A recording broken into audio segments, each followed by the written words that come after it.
Notre invité, c'est le porte-parole du secteur opérationnel Sokola 1 Grand Nord. Le capitaine Anthony Mwalusha fait le point de la situation qui prévaut dans les territoires de Lubero en proie à l'activisme des groupes armés. Il s'entretient avec Marc Marofimo. Monsieur le capitaine Anthony Mwalusha, bonjour. Bonjour Radio Capi. Le commandant secteur opérationnel Sokola 1 a séjourné 3 jours durant dans la partie sud du territoire de Lubero. On peut avoir une idée sur l'objectif de sa mission. Exactement, c'était pour se rendre compte de la situation sécuritaire actuelle, surtout dans les territoires de Lubero et aussi dans la chefferie de Bachou. Là, nous sommes dans les territoires de Beni. En fait, le commandant secteur opérationnel Sokola 1 Grand Nord, depuis sa nomination, on n'avait pas encore fait un voyage officiel sur l'axe sud pour se rendre compte de la situation sécuritaire et aussi de la relation entre les civils et les militaires. Et il faut qu'ils sachent comment il y a cette cohabitation entre la population et son armée. Et sur le terrain, qu'est-ce que le commandement a constaté comme situation sécuritaire? Sur le terrain, la situation a vraiment évolué positivement parce que n'oubliez pas que dans la partie sud de Lubero, il y avait l'activisme vraiment des groupes Maïmaï qui dérangeaient vraiment la population. Il y avait des cas d'assassinat. Je peux rappeler l'assassinat du père Richard Massivi, prêtre de la paroisse catholique de Kassengue, qui a été assassiné par les hommes. Nous avons déjà des suspects qui ont été arrêtés par nos services de sécurité et transférés à l'auditorat militaire. Donc c'est vraiment un acquis. Il a fallu que le commandant secteur aille palper du doigt à ce terrain sur la cohabitation de la population et son armée dans la commune de Kirumba, parce que là aussi il y avait des couacs, surtout à la fin de l'année passée. Nous avons échangé avec les autorités, avec la population, avec d'autres structures de la jeunesse et nous avons compris que la situation a beaucoup évolué, mais la population a demandé l'augmentation des effectifs militaires et policiers dans Kirumba et aussi à Kanyabayonga pour sécuriser davantage la population. Et on nous a informé également qu'il y a quand même d'autres groupes Maïmaï qui continuent à naître, malheureusement, qui s'attaquent aussi à la population civile, surtout aux cultivateurs. Et le commandant a donné l'ordre au commandant de Kanyabayonga et de Kirumba d'intensifier davantage les opérations de patrouille de combat pour traquer ces jeunes qui ne veulent pas mettre à côté les armes. Monsieur le capitaine, de tout ce que vous avez reçu comme recommandation de toutes les couches de la population, société civile ainsi que les autres, par rapport à la situation sécuritaire, l'armée pense mettre quel type de mécanisme afin de remédier à la situation sécuritaire qui prévaut dans la région? Le seul mécanisme le plus efficace, c'est la collaboration entre l'armée et sa population. Donc, nous travaillons sur base des informations que nous récoltons au niveau de la population. Quand la population nous donne l'information, nous les transformons en renseignements et nous agissons.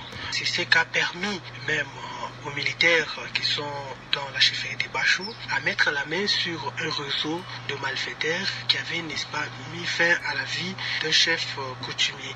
C'est grâce à cette collaboration, c'est grâce aux informations nous données par la population de Bachou. Depuis un certain temps, nous avons toujours dit qu'au-delà des ADF qui commettent des actions de terrorisme dans notre région de Beni, il y a aussi les enfants du terroir qui se sont enrôlés dans le groupe Maïmaï et qui profitent et pour commettre des actions. Aujourd'hui, nous avons mis la main sur plus de 5 jeunes qui se réclament du Maïmaï dans le Bachou. Tous sont du même village et malheureusement qui tuent les frères. C'est inacceptable, c'est incompréhensible, que personne ne peut comprendre ça. Comment un Congolais peut tuer un Congolais pour ses intérêts? On n'arrive pas à comprendre.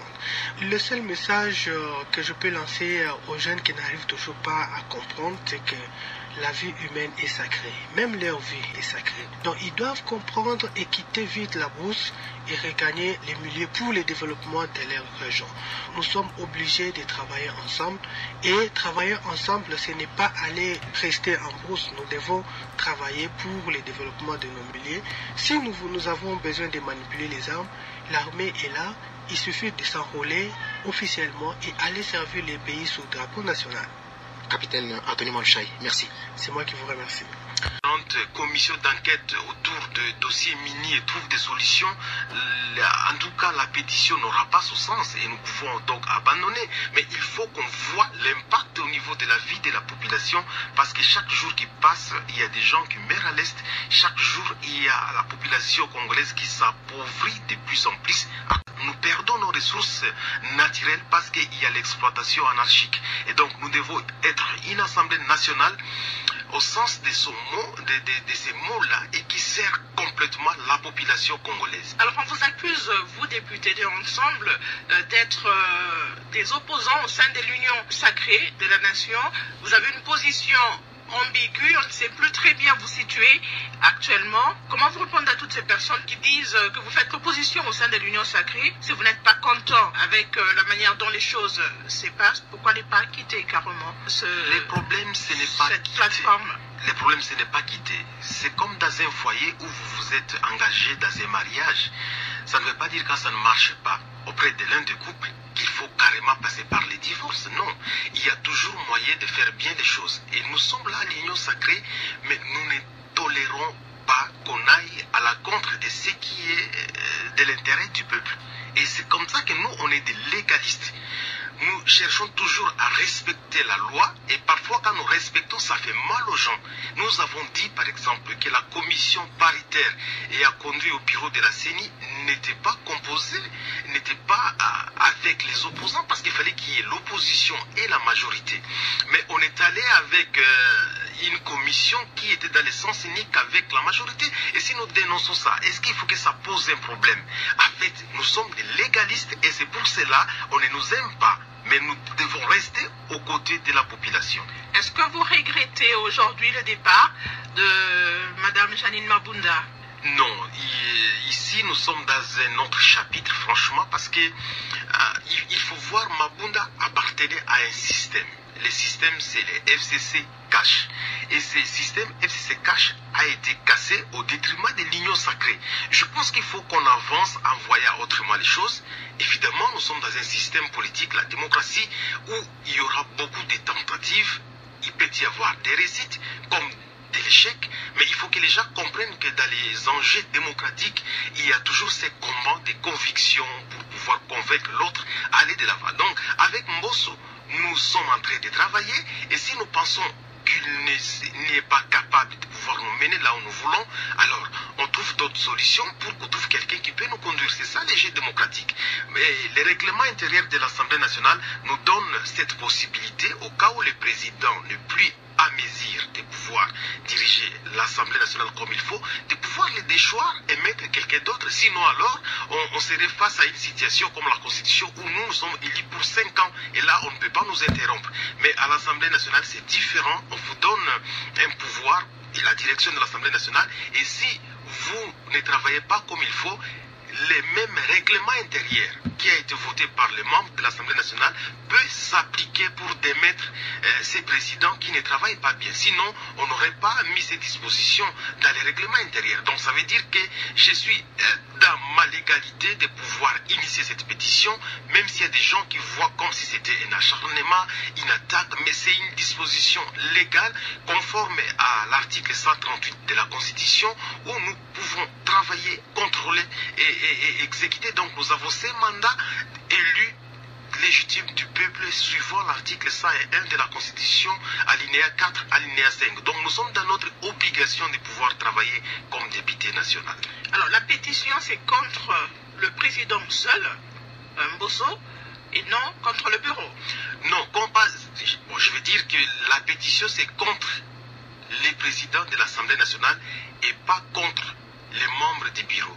Il y a 7 membres du bureau, dont le premier président, le premier vice-président, les deuxièmes vice-présidents, il y a les rapporteurs adjoints, questeurs adjoints. Notre problème c'est quoi?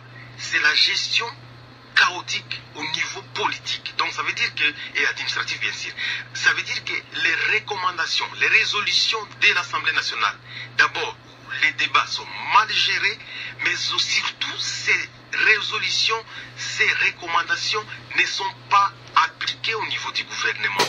Et pourquoi nous condamnons le président de l'Assemblée? C'est parce que c'est lui qui transmet les résolutions et les recommandations au gouvernement, et c'est lui aussi qui transmet tous nos moyens de contrôle. Quand nous voulons sanctionner un ministre, nous voulons sanctionner le premier ministre, nous voulons obtenir des informations au gouvernement, c'est le président de l'Assemblée nationale qui doit transmettre ces correspondances-là. Donc nous, on s'adresse au président et le président va aller vers le gouvernement. Du coup, quand vous avez un président de l'Assemblée qui bloque ces processus-là, automatiquement, on nous prive de notre pouvoir de député, conformément à l'article 101 de notre Constitution et conformément à notre pouvoir de contrôle, article 138. Et là, on se retrouve face à une Assemblée nationale qui ne peut pas aider la population à pouvoir aller de l'avant, à pouvoir changer le vécu quotidien du peuple. Certains de vos collègues disent que ce que vous faites, c'est du populisme. On vous traite même d'agent double.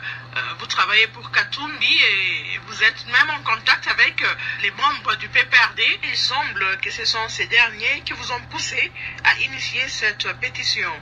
Je pense que je suis à l'Assemblée nationale depuis 3 ans et que les collègues députés et même la population qui me suit activement, c'est que je suis non manipulable. Moi, on ne peut pas me prendre, me manipuler. Ça, non. Ici, nous sommes face à une situation réelle et qui existe. Il ne s'agit pas d'une situation où il faut impliquer le président Moïse Katumbi. Non. On dit toujours à l'article 101, alinéa 5, le mandat impératif. Le député a un mandat impératif. Ça veut dire que je suis indépendant dans ma prise de décision. Je ne dépends pas d'une personne.